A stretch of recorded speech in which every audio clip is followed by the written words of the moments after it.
Assalamualaikum warahmatullahi wabarakatuh. Kali ini saya akan membahas mengenai wawasan kemaritiman.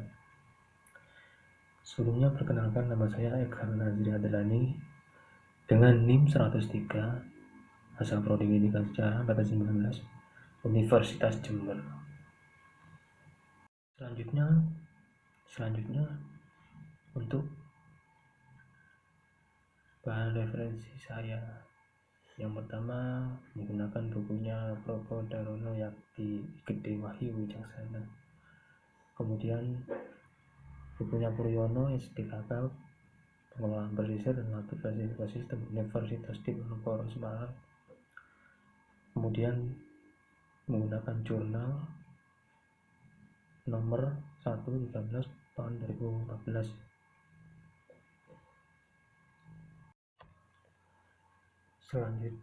Selanjutnya untuk pembahasan yang akan saya kaji, yang pertama yaitu mengenai ilmu dan teknologi maritim.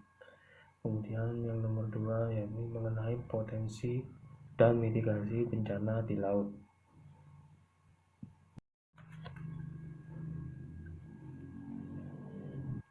Ya, kajian pertama yang akan saya bahas mengenai ilmu dan teknologi maritim. Apa sih ilmu dan teknologi maritim ini?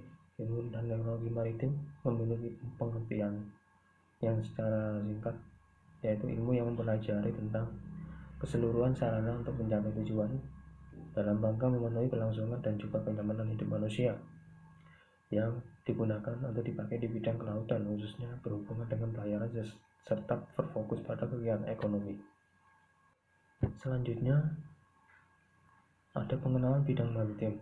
Di sini terdapat dua bidang. Yang pertama, perkembangan teknologi tidak terlepas dari kehidupan manusia. Penggunaan teknologi mensyaratkan adanya peningkatan kualitas manusia sebagai pelakunya. Untuk bidang teknologi maritim ini sendiri merupakan bidang yang memfokuskan pengkajian kepada penggunaan teknologi, proses dalam teknologi, dan sistem dalam teknologi yang digunakan dalam operasi maritim. Selanjutnya ada potensi dan tantangan riset maritim. Yang pertama, potensi maritim. Luas lautan dibandingkan luas daratan di dunia mencapai kurang lebih 70/30, sehingga menjadi tantangan tersendiri bagi negara-negara di dunia yang memiliki kepentingan laut untuk memajukan maritimnya. Seiring perkembangan lingkungan strategis, peran laut menjadi signifikan serta dominan dalam mengantar kemajuan suatu negara. Kemudian yang B, ada tantangan riset maritim. Tantangan riset maritim, menurut perkataan Menteri Muhammad Nasir, teknologi juga berperan penting dalam eksplorasi potensi yang ada di laut. Harus mengikuti perkembangan. Menurut perkataan Muhammad Nasir itu sendiri, teknologi tersebut antara lain ada untuk meningkatkan hasil dari potensi laut di Indonesia. Menteri Muhammad Nasir menerangkan ada beberapa isu bidang maritim yang perlu diperhatikan. Di antaranya yang pertama yaitu kurangnya infrastruktur maritim mendukung bisnis dan industri. Kemudian yang kedua, kurangnya pasok sumber daya manusia kelautan terkait industri atau usaha kelautan. Ketiga, belum banyak kerjasama dengan universitas. Keempat, lembaga riset kelautan belum menjadi prioritas.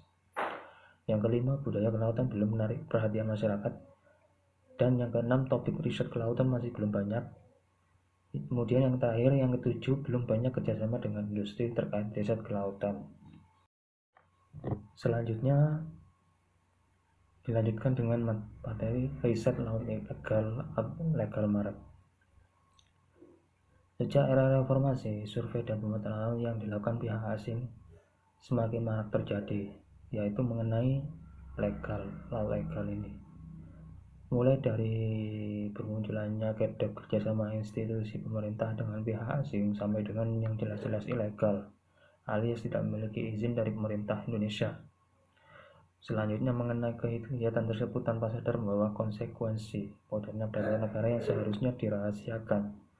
Informasi tentang medan laut ini dapat digunakan pihak asing untuk menentukan taktik dan strategi militer jika mereka ingin menguasai wilayah Indonesia. Selanjutnya topik bahasan yang kedua, ya topik bahasannya nomor 2 mengenai potensi dan mitigasi bencana di laut. Potensi dan mitigasi bencana di laut itu sendiri penanggulangan bencana telah terintegrasi secara dinamis untuk meningkatkan kualitas.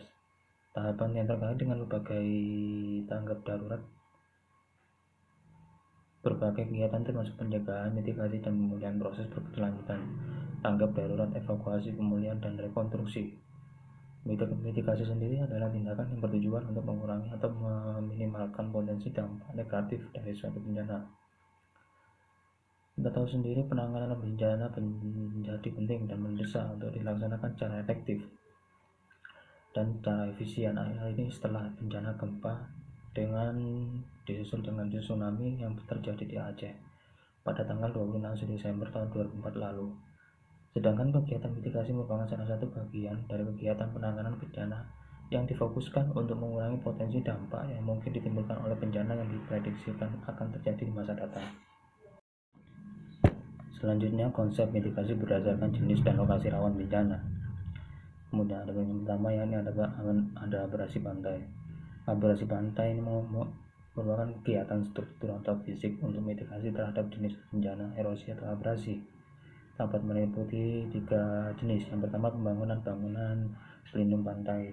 Kemudian yang kedua, vegetasi pantai, dan ketiga, pengelolaan ekosistem pantai atau ekosistem pesisir. Selanjutnya, secara umum, opsi teknis yang dapat digunakan untuk menangani abrasi pantai dapat dikelompokkan antara teknologi struktur keras atau hard struktur dan teknologi struktur lunak atau soft struktur. Perbedaan antara kedua teknologi ini adalah efektivitasnya. Dalam mengatasi masalah jenis pengelolaan dan konstruksi daya tahan biaya dan juga dampaknya terhadap ekosistem, lingkungan pesisir, keindahan alam, dan aktivitas sosial masyarakat. Selanjutnya ada konstruksi bangunan lindung pantai seperti tanggul atau bendungan atau pelapis, dan juga punggung bukit dan pemecah gelombang yang terpisah. Juga dapat diterapkan pada pantai-pantai yang tidak memungkinkan dibentuknya formasi vegetasi yang disebabkan oleh terganggunya fungsi bangunan, keindahan, atau akses menuju pantai. Penerapan teknologi struktur keras atau hard struktur ini dalam menangani abrasi pantai itu kurang efektif dikarenakan biaya pembangunan dan pemeliharaannya cukup mahal. Selain itu, penerapan teknologi struktur keras ini untuk perlindungan pantai dinilai tidak ramah lingkungan karena dapat membendung laut dalam bentuk desain apapun tetap akan berdampak pada perubahan pola dan arah arus laut. Bisa jadi pantai yang dibangun itu terlindungi, namun di pantai terjadi erosi atau abrasi. Selanjutnya kemudian ada secara teknis kegiatan struktur atau fiksi. Untuk mitigasi sendiri dalam menangani bencana gempa bumi dapat meliputi 4 jenis. Yang pertama, penggunaan konstruksi bangunan tahan gempa. Kemudian yang kedua ada penyediaan tempat logistik. Kemudian yang ketiga, penyediaan sarana kesehatan dan fasilitas. Kemudian yang terakhir, penyediaan prasarana dan sarana evakuasi. Selanjutnya, pada saat yang sama, mitigasi bencana tsunami dapat dilakukan dengan beberapa upaya fisik. Idealnya menggunakan mitigasi yang komprehensif, yaitu dengan mengombinasikan secara fisik dan non-fisik. Yang pertama kali yang perlu disiapkan adalah menyediakan sistem peringatan dini atau early warning system. Early warning system ini merupakan sistem peringatan dini, umumnya dikaitkan dengan alat atau instrumen pendeteksi tsunami yang dapat secara cepat membaca gelombang laut yang disebabkan oleh gempa bumi. Kemudian jenis pekerjaan manual lainnya seperti penggunaan struktur penyangga tsunami seperti bendungan atau pemecah gelombang. Cara ini memang dikatakan mahal, namun cocok untuk melindungi aset-aset penting dengan nilai ekonomi tinggi yang ingin dilindungi, seperti kilang minyak, industri padat modal, fasilitas pelabuhan, perkantoran, hotel, dan kawasan strategis lainnya. Selanjutnya, daerah lain atau seperti pantai-pantai yang ada di Indonesia juga dapat dilindungi. dari tsunami dengan menanam pohon atau seperti mangrove, ketapang, cemara laut, waru laut, dan pohon lainnya.